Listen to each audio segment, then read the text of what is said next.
Hai, selamat datang di video ketiga di seri MySQL. Namaku Hari Anugrah dan sekarang kita akan mengeksplor trigger. Jadi apa sih trigger itu? Jadi trigger itu adalah sebuah prosedur yang dijalankan saat kita melakukan manipulasi data. Apa sih manipulasi data yang dimaksud? Itu adalah ketika kita melakukan insert, update, delete, dan lain sebagainya. Jadi di sini aku akan menjelaskan struktur dasarnya terlebih dahulu. Sama seperti tadi kita membuat delimiter dan mengakhirinya.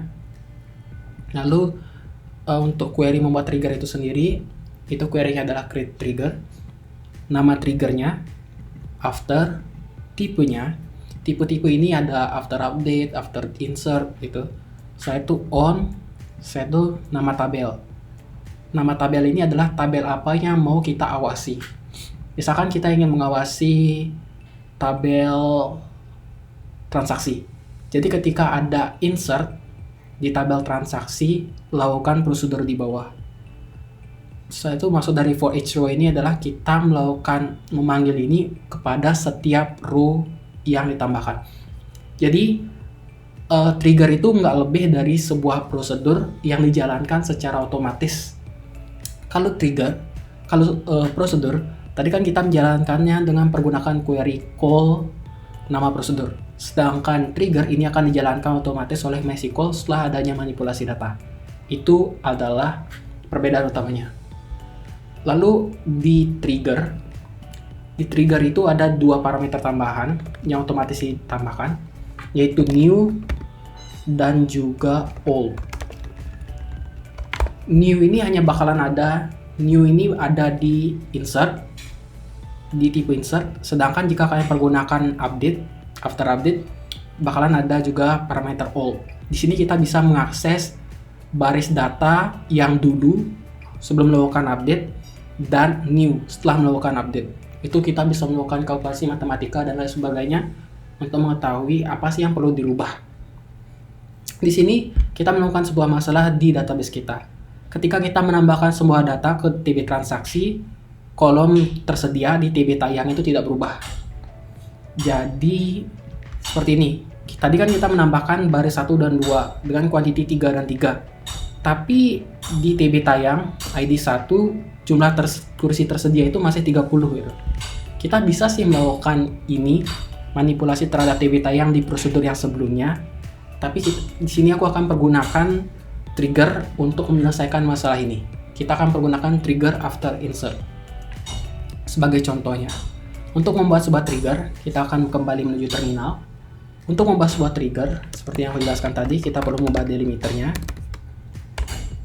Kita akan membuat trigger dengan nama ticket left updater mungkin. Ticket left on insert. Ya, kita akan menggunakan tipe insert. Jadi bakalan ada parameter new yang bakalan bisa kita akses di TB transaksi.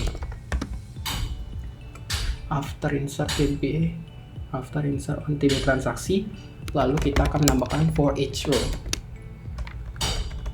Biar rapi, kita tulis di baris lainnya for each row. Kita akan begin. Jadi yang perlu kita lakukan ketika ada perubahan di TB transaksi, ketika kita menambahkan sebuah data, kita perlu mengecek angka berapa sih ini sebelumnya. Oke, untuk yang dua, angka sebelumnya adalah 30. Lalu kita cek berapa sih yang ditambahkan, 7. Kita kurangi 7. Kita set ini menjadi 30 dikurangi 7, yaitu 23. Oke, jadi gimana cara melakukan itu di dalam query? Untuk melakukan itu di query, kita perlu tahu dulu jumlah tiket lamanya itu berapa. Kita akan menyimpannya di dalam sebuah variabel. Kita sebut aja old ticket. Tipe datanya adalah integer. Lalu new ticket. Setelah kita melakukan update, kita akan simpan di sini. Integer juga. Kita akan set old ticketnya itu sama dengan select tersedia dari TB tayang dimana ID-nya itu adalah new.id tayang. Perhatikan di sini aku mempergunakan parameter new, variabel new. Variabel atau parameter new ini kita dapat karena kita mempergunakan insert. Kita bakalan punya ini juga saat kita melakukan update. Isi dari new ini adalah baris data yang kita tambahkan.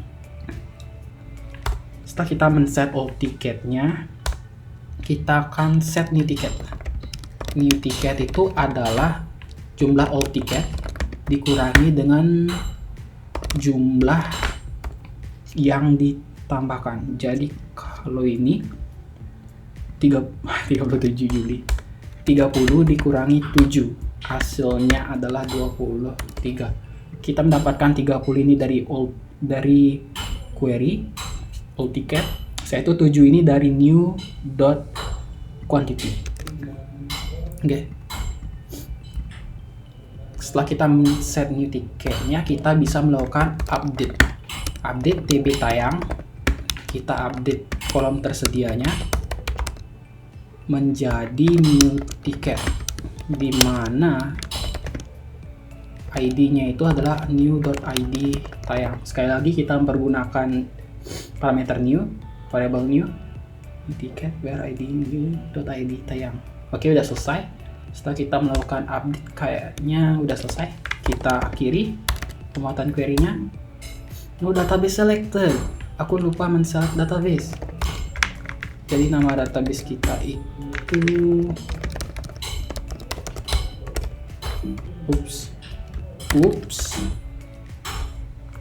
delimiternya adalah kita acquire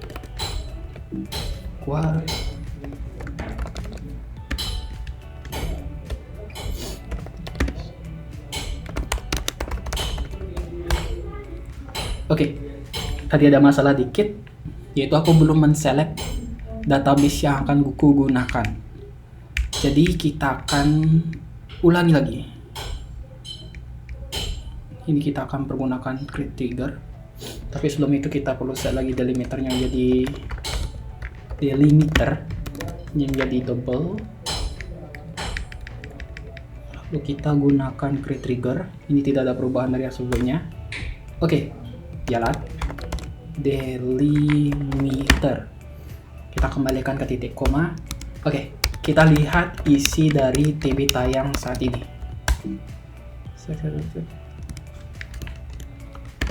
From tb tayang saat ini 30 frozen 2. Misalkan kita tambahkan baris ketiganya ini di tayang kedua, ini sebelumnya adalah 30. Jadi kita bakalan call add transaksi, namanya itu adalah ID tayangnya 2, customernya Nana, dan kuantitinya itu adalah 7. Setelah kita tambahkan, kalau kita cek sekali lagi isi tb tayang, yes, dia udah berhasil dikurangi. Tadi yang sebelumnya 30, dia itu menjadi 23, yaitu dikurangi 7 secara otomatis. Jadi sekian penggunaan dari trigger. Kalian bisa mempergunakan ini juga ketika kalian melakukan update, tapi aku bakalan fokus di insert aja terlebih dahulu. Selanjutnya kita akan belajar membuat sebuah report. Kita akan membuat sebuah report dengan memanfaatkan fitur kursor yang ada di MySQL. Inti dari kursor itu, spoiler, adalah mengakses semua baris dalam tabel. So, sampai jumpa di video selanjutnya. Bye-bye.